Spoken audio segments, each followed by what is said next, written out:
제1장 골다공증에 걸린 거인의 해부학. 2026년 대한민국은 거울 속에서 찬란한 거인의 모습을 봅니다. 강남의 네온사인은 여전히 눈부시고 재벌 기업들은 AI와 반도체로 역대급 수익을 기록합니다. 하지만 재무적 엑스레이를 찍어보면 우리는 금융 골다공증에 침식된 골격을 목격하게 됩니다. 이 질병의 이름은 1,800조 원을 넘어선 가계부채입니다. 1,800조라는 숫자와 안정이라는 실루기 조고의 법칙이 있습니다. 숫자는 거짓말을 하지 않지만 숫자를 제시하는 방식은 사람을 속인다.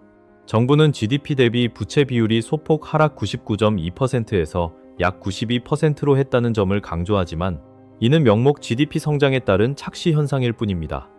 실제 부채의 절대 액수는 계속해서 팽창하고 있습니다. 1,800조 원은 갓 태어난 아기부터 90세 노인까지 모든 국민이 1인당 평균 3,500만 원 이상의 빚을 짊어지고 있음을 의미합니다. 2. 안전 완충지대의 실종 과거 한국인은 매우 높은 저축률을 자랑했습니다. 하지만 지난 5년간 그 저축은 생활비 상승과 금리 부담에 의해 바닥났습니다. 완충지대가 사라진 가계는 작은 충격에도 무너질 수밖에 없습니다. 일시적 실직이나 갑작스러운 사고, 혹은 단순히 0.25%의 금리 인상만으로도 중산층 가정을 취약차주의 나락으로 떨어뜨리기에 충분합니다. 제2장 영끌 희망이 자살용 무기가 되었을 때, 영끌이라는 용어는 단순한 신조어가 아닙니다. 그것은 한 세대에 대한 유죄 판결문입니다. 1. 부동산 역사상 최대의 포모 소외 공포 사기. 2020-2022년 사이 MZ세대는 집단적 공황 상태로 내몰렸습니다. 서울 집값이 하룻밤 새 2배로 뛰는 것을 보며 지금 빚내서 사지 않으면 영원히 벼락거지로 남을 것이라는 공포에 휩싸였습니다. 금융 시스템은 저금리 대출과 규제 완화로 이 공포를 부추겼습니다. 결과적으로 자산 형성 경험이 가장 적은 청년층이 가장 높은 금융 레버리지를 짊어지게 되었습니다. 이 하우스 푸어와 내부로부터의 붕괴조는 이를 콘크리트 감옥, 컨크리트 프리즌스라고 부릅니다. 당신은 수십억 원짜리 자산을 가졌지만 정작 자신의 삶에 대한 통제권은 없습니다. 하루 12시간을 일해 수입의 70%를 은행 계좌로 송금합니다. 당신은 집주인이 아닙니다. 채권자를 위해 무보수로 일하는 자산 관리인일 뿐입니다. 제3장 금리의 역설. 한국형 변동금리의 덫. 왜 한국의 가계부채는 미국이나 유럽보다 더 위험할까요? 답은 대출 구조에 있습니다. 1.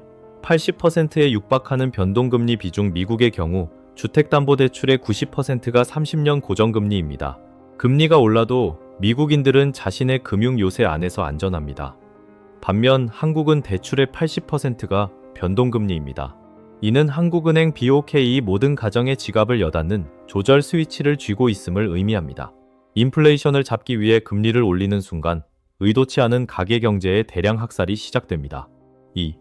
혼합형 대출의 배신. 많은 이들이 5년 고정 후 변동으로 전환되는 혼합형 대출을 선택했습니다. 2021년에 대출받은 이들에게 2026년은 심판의 날입니다. 초기 2.5%였던 금리가 5.6%로 치솟으며 이자 부담이 2배로 늘어났습니다. 이는 5년 전부터 이미 프로그래밍된 정교한 폭발 사고입니다. 제4장 서울 부동산. 1,800조 원의 신기루. 1. 유동성 제로 늘 리퀴디티 고스트. 서울 아파트의 장부상 가치는 수천조 원에 달하지만 이는 종이 위의 숫자일 뿐입니다. 고금리로 인해 매수자가 사라지면 이 아파트들은 유령 자산이 됩니다. 시장 전체를 붕괴시키지 않고서는 대출을 갚기 위해 집을 팔 수도 없는 진퇴양양의 상태에 빠집니다. 2. 전세 리스크 보이지 않는 레버리지. 한국 특유의 전세 제도는 사금융 형태의 무이자 대출입니다. 집값이 하락하면 집주인이 보증금을 돌려주지 못하는 역전세난이 발생하고 이는 연쇄 부도와 사기 사건으로 이어지는 도미노 효과를 일으킵니다. 제5장 침묵의 대가. 내수 경제의 빙하기. 부채의 가장 무서운 결과는 파산이 아니라 소비의 증발입니다. 소득의 대부분이 이자로 나가면서 내수시장, 자영업, 서비스업은 빙하기에 진입합니다. 한국은 부채를 유지하기 위해 미래의 역동성을 팔아치우고 있습니다. 제6장 법의학적 방어. 폭풍 속에서 면역력 구축하기. 시스템이 흔들릴 때 당신은 자신만의 요새를 지어야 합니다. 냉혹한 딜레버리징. 자산 가치가 하락하고 금리가 높은 시기에 빚을 갚는 것은 가장 수익률이 높은 투자입니다. 사치스러운 지출을 줄여 현금 흐름을 확보하십시오.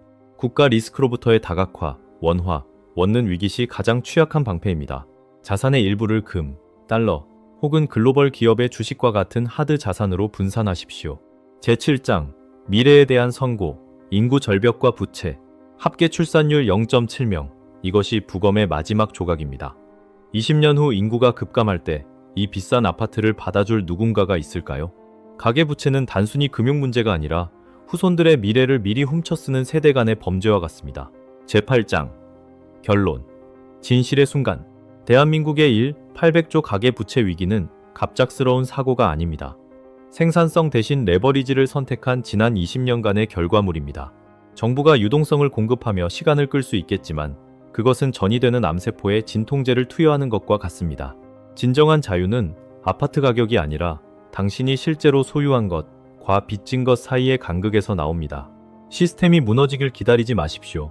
오늘 밤 당신 가족의 재무 상태를 부검하고 부채라는 폭탄의 심지를 제거하십시오.